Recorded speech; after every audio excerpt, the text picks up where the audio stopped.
Excuse my hot messness. I just got off work and did some, I don't know, did some grocery shopping, and so I'm not at the beach today. I am outside my soon-to-be not my home because I'm having to move, which I'm very sad about. So much transition at one time. I really have to hope that God is guts. He's doing something, a good work, like uprooting me from all this stuff to take me to something better, make room for something different. You know, so I guess we'll see. Anyway, I was having a conversation today. This is I guess it's kind of going to be funny.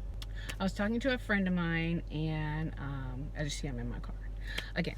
I was talking to a friend of mine and was telling her honestly how this whole thing with this divorce and all of this has me feeling like inside, like it's I'm not having anxiety attacks. I was having anxiety attacks. So if you're having anxiety attacks, I guess we could say that's normal. Yeah. So before she called, I was just having, like, from the last video and between then and now, I was having these like feelings like what's gonna happen to me, you know. And I don't want to say like, oh, I'm going to be alone kind of thing. It's not, I don't think that's the real whole basis of it. I think a lot of it is, this is like 100% new. Irregardless, my husband and I have, because it'll all be in the book when I finish the book. But, you know, for about 5 to 7 years, okay, my daughter is just turned 18 the other day. So this started around the time she was like 11 or 12. So I would say, let's say about 6 or 7 years. So 6 or 7 years, we have been on again, off again, on again, off again, right? And we've tried, no, that's a lie. That's a lie. We made an effort. Could we have done better? I do believe that. So I listened to this podcast called The Love Hour. They are some of my favorite people. If you guys ever see this, I love you guys. They're smarter than I was. You know, like I said, when I got into being married, everybody lied. I love these people, but they're a bunch of liars. They should have just said, you know what, Ashley, I don't know. You see what I done. I done had 8 wives. I done slept with half of America. I have yet to have figured it out. I'm trying to figure it out. You know, I would say, you know, get a therapist or a life coach or something. I would have loved for somebody to have been freaking honest with me and just said that. Like I said before, if you haven't watched the previous video, I said I have been married the longest out of everyone in my family. And I believe that's on his side. I think his parents were probably married about the same amount of time before his father died. So yeah, like probably around 20 years or so before. I'm trying to think of a name. I was trying to think of a name to call my husband because I don't want to use his name. Lion. There we go. We'll go with that. That's so appropriate in so many ways. Lion. When Lion and I got married, you know, his parents, this is from what I know, did not have the best marriage. They were there was a lot of abuse, physical abuse in their marriage. There was a lot of drug abuse in their marriage. Same for my parents. You know, my mom comes from a physical abuse relationship for 15 years, which also was imposed on me, and then in a sexual manner, and then there was drug use in their relationship. And for my father, well, he had drug use for a while. He thinks I don't know, but I know. I watched the whole thing. He wouldn't remember. It's too out of it to know. Both my parents. Anyway, I digress. And my dad was a Rolling Stone. Married twice. They never married my mom. The motto he taught me was everybody you can and the easy wins twice. That's how I grew up. That was what I was taught. I was taught a lot that I should not have been. It is obvious, and I have had to work beyond that education. So I was trying to process why I'm so caught up in this relationship, why I'm so having like these feelings that I'm having. And I've like tried to not say anything to the kids, you know, but I'll say things like, gosh, I'm so scared, or I don't want to be out here dating, like ain't nothing out here, you know, and most of what I see out here I don't need to be a part of, you know. What I'm looking for, I don't know exists, you know. What I know Ashley at 50 years old needs, I don't know that exists. So I have no place to put any faith other than God, and in the meantime go do the things that my heart has wanted to do with my husband, but he had no interest whatsoever. So I go it alone. But it's that word. I spent 25 years married and felt alone 90% of the time. It was what a realization I had the other day. I was thinking of the times with the kids, and I'm like telling people stories, like, and they're laughing, you know, because now there's so much about it that's really freaking comical, you know. And I'm thinking about that stuff, like times when it was with the kids, and you know, at the time Lion worked 2 hours away, and so we lived all the way out in a valley. I had no family, nobody. I'm out here all by myself. I have no support system. He took me from everyone I knew, and that was just 2 hours out of the city. Like, well, yeah, about an hour and a half out of the city. He worked 2 hours from our house, but I'm like an hour and a half or so, or hour and 20 minutes out of the city from where my family was. And you can imagine trying to pack up 5 kids and take them to go visit somebody was like, are you kidding? You know, plus I've had a back injury, so there were good days and bad days. You know, there's days I felt like doing it, there's days I was like, no, I just don't have the strength or the energy to do it, you know. So I spent a lot of time in Palmdale, California, alone. A lot alone. Even before there, when we lived in LA, you know, my family was closer, but because of what they saw, which is, if I could give anybody any advice, don't do this. My mom was probably better at it than most, but I was pretty much abandoned because of the stuff they saw, and stuff that I would complain about, and they're like, then leave. Like, why are you staying? But I don't think people understand. First, there's a mental thing, because my husband never hit me. Lion never put his hands on me. As far as physically harming me, I think he would sooner die than put his hands on me. And I'm going to be honest about that. But the mental F up, that game was deep, you know. So I'm looking at, I came into this with 2 children, 2 beautiful girls, amazing girls. And I was juggling, I was managing. I'd worked 2 jobs, and you know, then I had finally got this one job that was really paying really well. It's about to come into some good money, about to buy a house, all that. I was doing good. But now I've gone from 2 to 5, and it's like, okay. And prior to moving to Palmdale, we were homeless several times. The only time my family would offer to help me is if I left my husband. So they'd be like, you leave him, I'll help you. But if you ain't leaving him, I ain't helping you. Okay, so I'm supposed to trust that I walk away from this man and you gonna open your door.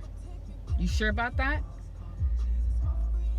I could not find the faith to trust in a family that has let me down on so many different occasions. I love them. Let's understand that. I love my family. And if my dad taught me anything, he taught me you love people where they're at. You know, he had said, I know you wish your parents were different. I wish we had been different for you, but you need to love us where we're at, because this is where we're at. And that is a fact. So I'm not saying this as a fault. I'm saying this as a fact. The fact is, my family let me down on several occasions. I'm sure there's times I let them down, but this was a time when I needed to just be loved and a door to be open, and like, look, baby, you can come here, bring them babies. If he gotta come, bring him too. Had they done that, It would have been the perfect opportunity that I could have been built up. My ability to know I'm okay, I would have been okay, and to let it go. I can't guarantee that. But I promise you, when I was sleeping in my van with my babies and trying to find a shelter that we could all go to, because the system's not set up to keep marriages together. The system is set up for single mothers. Let's get that straight. We can have that conversation later. But it is not set up to support a family. It is set up to separate one, because they make more money off you being a single mom struggling than they do a family unit growing. And that goes for every last one of these organizations, all of these programs, because that's what I do for a living. I know from the inside out, and I've lived it. These programs are not set up to build up families. They're set up to separate them. Keep the daddy out the house, the daddy winds up in jail, or the daddy winds up on the street, or whatever, we can make money off of him. Keep the mama and the daddy separated. We don't grow, good families, healthy families. No, we get these mamas in the system. We got them wrapped around our finger. Hopefully, maybe they'll do drugs. Maybe they'll have a bunch of babies. Maybe we'll get them in this program, and this program, and this and they throw money at all these programs, because a lot of these nonprofits, whether you know it or not, are owned by people who are very wealthy. Because nonprofit is a very wealthy entity in itself. And that's it. I'm going to preach on that one. We can have the conversation later. Anyway, so I realized for myself that I was terrified. I wish there was another word. I need a thesaurus. I need another word other than terrified. I was mortified, terrified, I don't know, to leave my husband. One, because I've always been a woman of faith. Now, I'm not going to say I've been perfect. I haven't. You'll see in the book, I've been far from perfect for some time. There was a whole period in my life where I was not. And that was one thing my husband would throw in my face on a regular. But I always believed that God would fix it. And I think I said that before. I just was like, God, I've changed my life. I'm a good mama. I teach my kids how to pray over their boo-boos. I pray with my children. We go to church. We study the Bible. I got scriptures all over my house. I got churches, crosses over here and pictures over here. And, everything's about you. And we only listen to Christian music. So I'm like, there's no way you're not going to fix this. You're going to fix this. And this is going to be that testimony of everybody. And I waited, and I waited, and I waited. But I waited through things I probably was not really paying attention.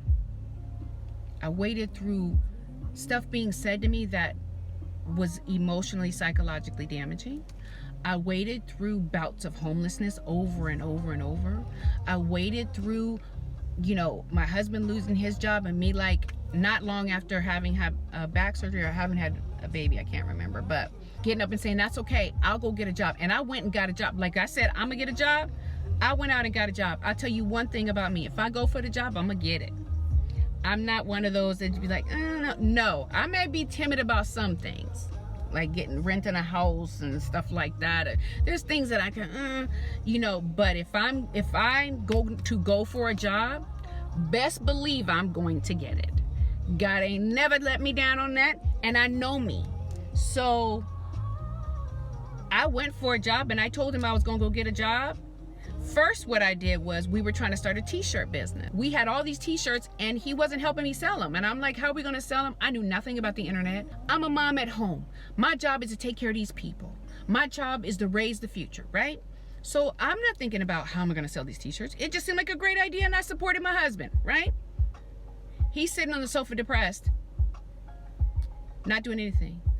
I went and grabbed these t-shirts, put them in the wagon, got my oldest baby, who probably at the time, ouch, my thumb, was probably about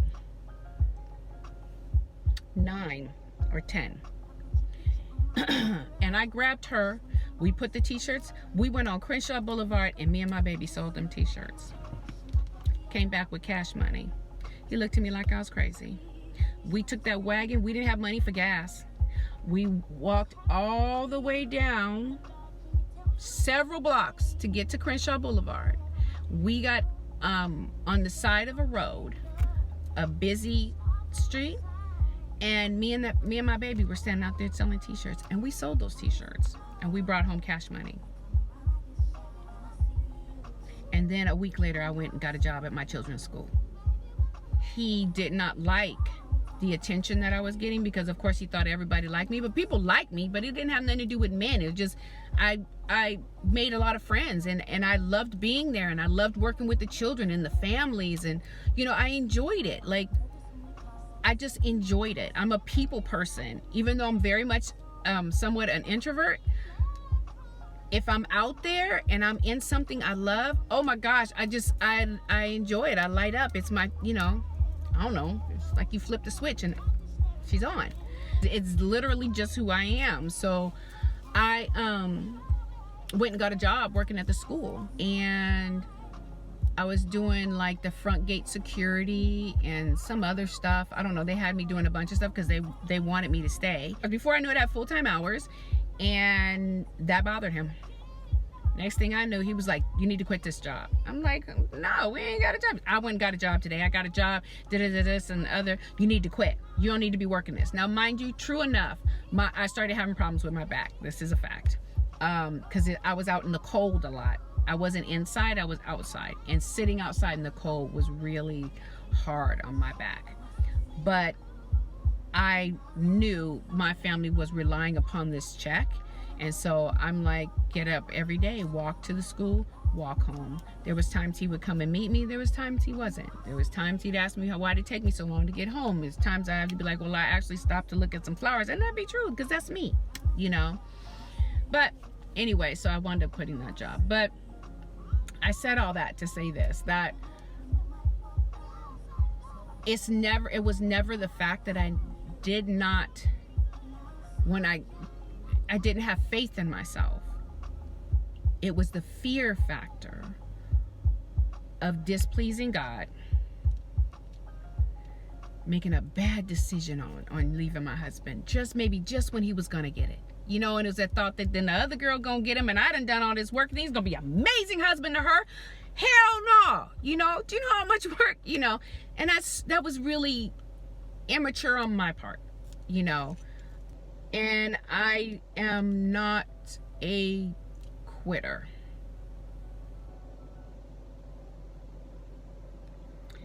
That's hard for me. Quitting on anything is very difficult for me, because so many people quit on me. And it's very difficult for me to quit. When I walk away from something, it's because I've done everything I could do to make it work, and it's just not gonna work. You know, it's just not working. That's the only way I can walk away. Meaning I've given everything, and I mean everything I can. Even quitting that job was hard for me, because I loved those people. I loved Principal Lyon, if I'm not, actually her name was Lyon. Yeah, I believe it was. Anyway, it was just great. It was a wonderful environment. You know, I loved it. You know, little elementary school in the middle of LA, you know. It was awesome. Yeah, that was hard. And so then I did leave, and he grabbed us up, and we lost our home. We got homeless again. We moved to Palmdale, and moving to Palmdale was, you know, rough. But again, here I am lonely again. But I got these kids, and I made the best I could. I made two really great friends, and they were a great support system. And then even one of my kids' teachers wound up being an even better support system. And I think she could see something was wrong with my marriage. I'm almost positive. If you asked her today, I think she'd probably tell you, yeah, there was something, it was off. It was off a bit, you know. I couldn't afford for my kids to take drama classes, so I offered to paint their new establishment. I would volunteer my time anytime they needed me for anything, because I financially couldn't afford it. But, you know, for my kids, I would do anything. I wanted them to have activities. I didn't want my kids to be the only ones that went to school, came home, and just sat around watching TV. You know, I wanted them to have experiences that would help them grow into whatever it is and whatever it is God wanted them to be. So, you know, I had all these kids with different gifts and talents, and though it was one of the most loneliest times in my life, it was also one of the most, it nurtured my soul to do whatever I could do to help these amazing people, but also not only that, but be able to do something for my kids. When I wanted to do so much, like if I had the money to, I wanted to do so much for them, you know, because I have great kids. Do they have their own issues? Yes. But I will say this, they're very aware. They're each making efforts to mend and heal. And I'm very upfront and honest about my lack of being present and where I failed them.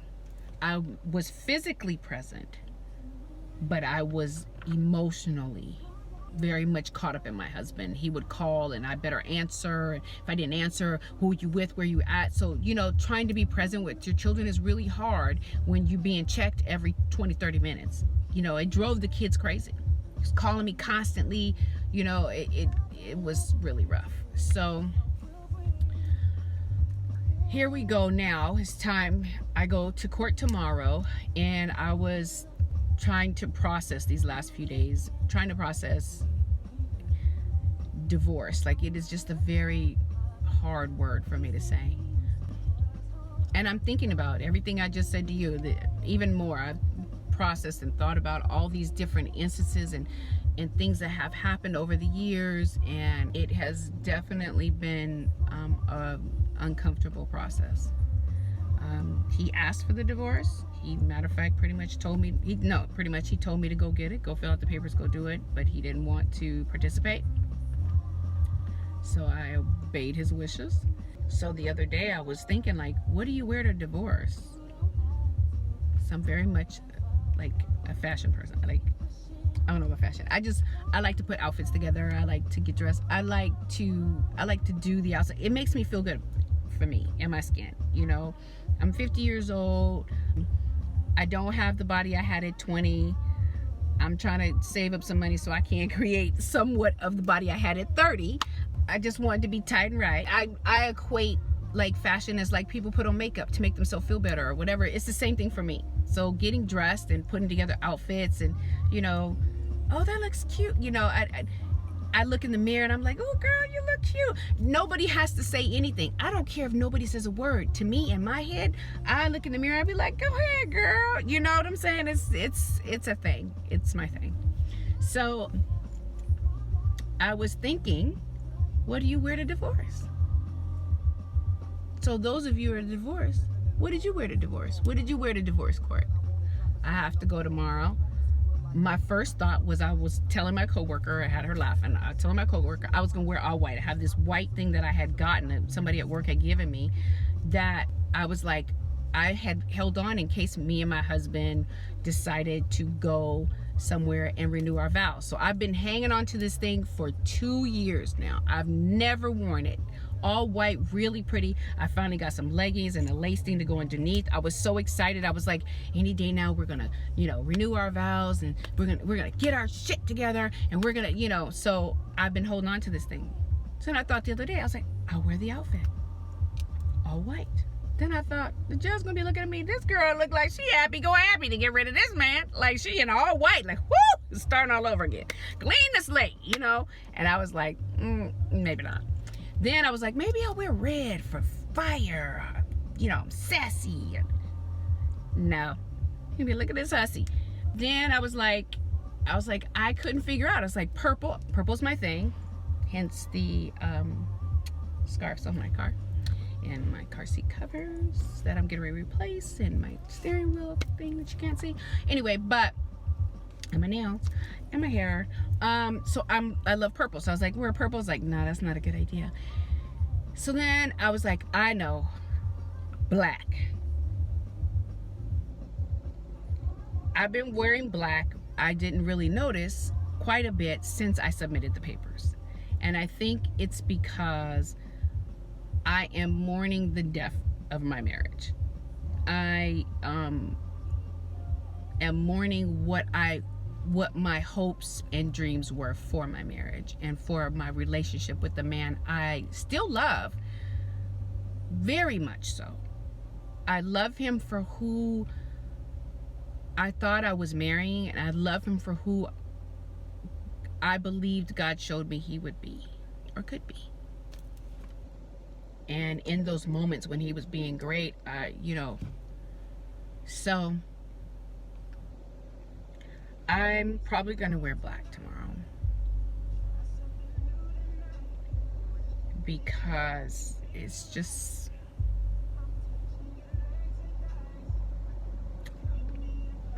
closing this book. And I don't know much about divorce court or divorce. I hope I never know it again, to be honest with you. I pray, Lord, I don't ever go through this again. I never want to know this feeling. It's such a horrible feeling inside, yeah. It's a very painful feeling. I told this man I saw us on a wraparound porch in rocking chairs with a little table in the middle with our lemonades and our rocking chairs, holding each other's hands, watching the trees and the kids play. And I have to let that go. I have to let that go. And tomorrow, that has to be, I have to close that, and I think people have been married as long as I've been married, and when that chapter closes, it is very painful because for 25 years all I've known is this. Silent. Good, bad, or indifferent. It is all I've known. And now I'm expected to just join the divorce girls club and get out here. And that's not what I wanted to do. I never wanted to be here. But I'm here. It's gonna be interesting. To say the least. It's gonna be interesting. I guess you get to go on this journey with me. And I hope this helps somebody, to not feel alone. To not feel like an oddity or a weirdo because you love somebody who was abusive or mean. And my definition of my husband was that he was just very mean. Very mean. He could be sweet when he got what he wanted, but in general, the last fight we had, the stuff he said to me, I would never want my kids to know what he's. I wouldn't want my parents to hear what he said to me. And I love this man with every fiber of my being. I just wanted to see that he had changed, that he had did the work to recognize how badly he created, how much pain he created, and that he was in a place where he was like, that will never repeat again. I can promise you that. This, I will not say stuff just to go for your throat. I will not say stuff that I know that hurts you. I will not hit you below the belt. I will not go out of my way to make sure you feel less than, small, invisible, or not worth seeing. I will never want you to know what that feels like. That's what I was waiting for. I was waiting to hear those words. What I did to you, I did intentionally, but I can promise you that man is gone. I would not, that kind of pain I saw on you, I don't ever want to see you that again. But I can promise you from here on out, I want to make sure you smile every day because I've caused you so much pain in the last 20 something years. From now on, I want to see you smile every day. I will never do that again. And I hope at some point you're able to trust me. And I'll ride this out. I'm not going nowhere. I know I'm gonna have to earn your trust back because what I did was very damaging. But me, I ain't going nowhere Because I know I ain't gonna find nobody like you. I done been with you all this time. We done rode this ride together. Good, bad, or indifferent. But you and me, girl, you my girl. Good God. I'm gonna say this. My panties would have came off. It had just, I'd have been,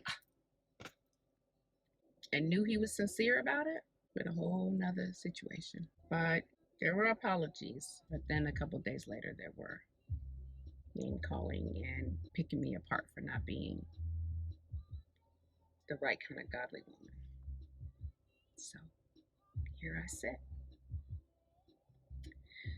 Anyway, so as I go through the storm, I hope you'll take this ride with me. Any questions or you got anything to say, please leave comments down below. I will respond to everyone I possibly can respond to. If I don't respond right away, send me another comment. But I want to make sure that you feel supported and know that I support you. You have questions, ask. I'm an open book. All right? Thank you for riding through the storm. Love you. Have a good day.